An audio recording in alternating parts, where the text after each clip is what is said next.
अगर आप सत्ता में आएंगे, अगर आप प्राइम मिनिस्टर बनेंगे तो आपका क्या नजरिया होगा कि एक औरत अबाया और हिजाब पहनकर फ्री नहीं फील करती है?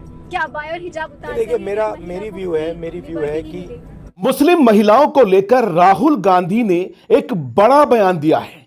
उन्होंने कहा है कि मुझे मुसलमानों के पहनावे से कोई आपत्ति नहीं है, कोई दिक्कत नहीं है, कोई परेशानी नहीं है। महिलाएं अपनी सहूलियात के हिसाब से जो चाहे पहने, हम कौन होते हैं उन पर पाबंदी लगाने वाले?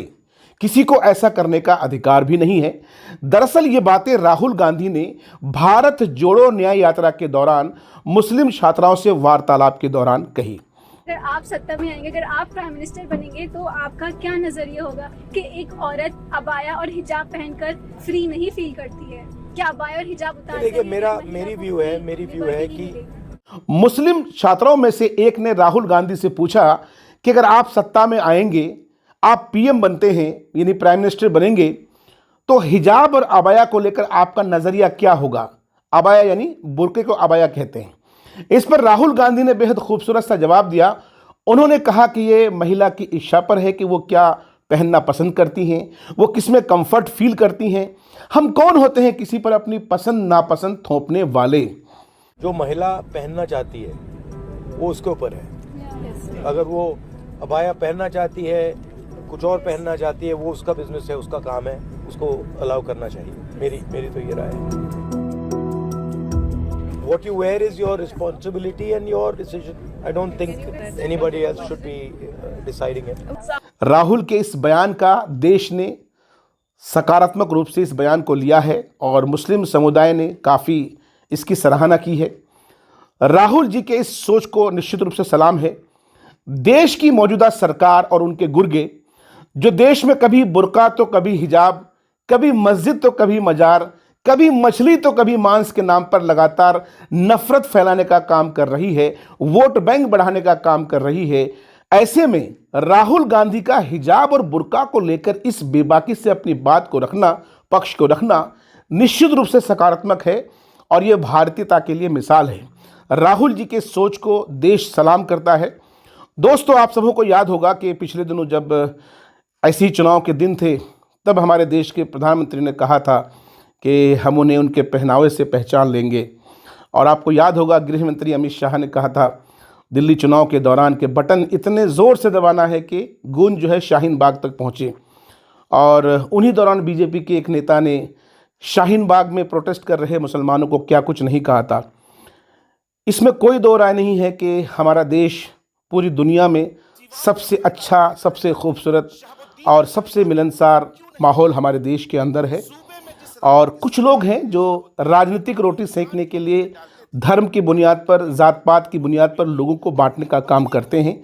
लेकिन सच्चाई ये है, और ये तल्ख सच्चाई है, कि आज भी देश की जो सबसे बड़ी आबादी है वो कहीं ना कहीं आपसी सौहार्द को ही पसंद करती है। लेकिन पिछले कुछ दिनों से मैं लगातार देख रहा हूं कि अगर आप फेसबुक के रील्स पर चले जाइए, इंस्टाग्राम पे चले जाइए, ट्विटर पे चले जाइए, तो ऐसा लगता है कि जानबूझकर एक प्लानिंग के तहत, एक साजिश के तहत कहीं ना कहीं देश में धर्म की बुनियाद पर लोगों को बांटने की कोशिश की जा रही है। जाहिर है लोग जितना बटेंगे, जाहिर है जितना गैप होगा, उतना एक पार्टी को राजनीतिक फ़ायदा होगा। वैसी पार्टी जो धर्म की बुनियाद पर लोगों को बांटने का काम करते हैं, ऐसे लोगों का राजनीतिक उल्लू सीधा होगा, राजनीतिक रोटी सिकेगी। लेकिन मैं देश की आम जनता से यही कहना चाहूँगा, ये मेरी गुजारिश है, अपील है, कि हमारे देश की एकता, अखंडता ही हमारी मिसाल है और पूरी दुनिया के अंदर इसकी मिसाल दी जाती है।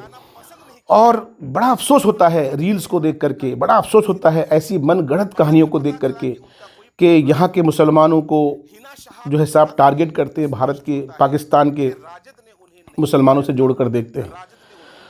और कभी मस्जिद की बात करते हैं, कभी मंदिर की, कभी जो है मजार की बात करते हैं, मंदिर मस्जिद का विवाद होता है। हालांकि ये मुद्दे नहीं हैं। ओझा सर क्या कहते हैं कि आपको तीर्थ यात्रा अपने पैसे से करना है, आपको सरकार से शिक्षा लेनी है, आप सरकार से रोजगार मांगो, अपनी सुरक्षा मांगो। मंदिर मस्जिद ये तो आपको खुद के पैसे से करना है। लेकिन अफसोस की बात है कि जो लोग धर्म की राजनीति करते हैं वो अच्छी तरह जान चुके हैं कि, और आपके और हमारे दुखते रग को उन्होंने पहचान लिया है। वो जान चुका है कि भारत का आदमी सेंटिमेंट्स उनके जो है किधर हैं और किन चीज़ों को लेकर ये जज्बाती होते हैं। और जब बात मज़हब की आती है, जब बात धर्म की आती है, तो तमाम तर चीज़ें पीछे रह जाती हैं और लोग धर्म को बुनियाद बना करके वोट करते हैं। आपको इसका एहसास आज नहीं होगा।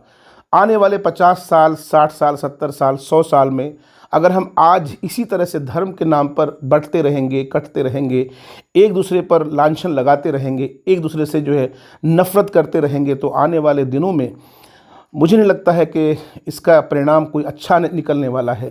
क्योंकि दुनिया में कोई भी देश जब तक वहाँ अमन शांति और आपसी भाईचारा कायम ना हो तब तक वो तरक्की की राह पर गामज़न नहीं होता है। दोस्तों, मेरा ख़ासकर गांव मोहल्ला का हमेशा यही उद्देश्य रहा है, हमेशा से हमने यही उद्देश्य रखा है कि हमारे हर वीडियो से देश की एकता, अखंडता, आपसी भाईचारे को जोड़ने की बात की जाए। इलेक्शन होते हैं, इलेक्शन में हर आदमी का अपना एक मैनिफेस्टो होता है, हर लीडर का एक अपना एक मैनिफेस्टो होता है और इसी के बिहाफ पर वो जनता से वोट की अपील करती है। लेकिन पिछले कुछ सालों से अगर देखा जाए तो जो इंसान की, एक आम इंसान की बुनियादी ज़रूरत है उसकी बात कोई नहीं करता। बुनियादी ज़रूरतों की चीज़ों पर धर्म हावी हो चुका है और धर्म के नाम पर हम इतने अंधे हो चुके हैं कि हम अपने आने वाली नस्लों का, अपने बच्चों का भविष्य नहीं देख रहे हैं। इसीलिए दोस्तों, हम सबों को वोट करने से पहले अपने वोट की अहमियत को सोचना चाहिए, समझना चाहिए और देश की तरक्की के लिए अपना लीडर चुनना चाहिए।